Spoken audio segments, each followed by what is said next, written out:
పేరు భీమేష్, సాబ్ని శివమాల 24 సంవత్సరాలు అయింది. మా గ్రామం సేర్నపల్లి గాంధీనగర్లో లింగాయ గుడి కాడికి పూజకు వచ్చినాము. 100 మంది ఉండము. సాములు రాంగరంగా ఇంకా ఎక్కువైనరు, 300 సాములు ఎక్కువైనరు. 300 సాముకి భిక్ష సరిపోతుందని చెప్పి మళ్ళీ భిక్ష పెట్టడం జరిగింది. ఆ భిక్ష పెట్టడం వల్ల ఈగలు వేసినాయి, అంతే, ఇంకేం లేదు.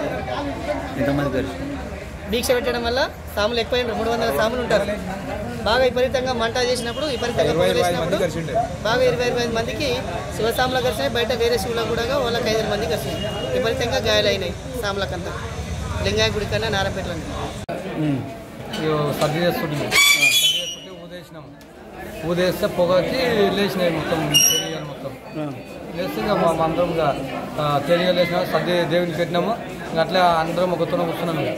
వాటికి వేసి అందరికి శివసాములకి, మాకు శివసాములకి అందరికీ కలిసినాయి. ఇప్పుడు ఎవరికైనా సీరియస్ ఉంది? శివసాములు 3 సీరియస్ ఉంటారు.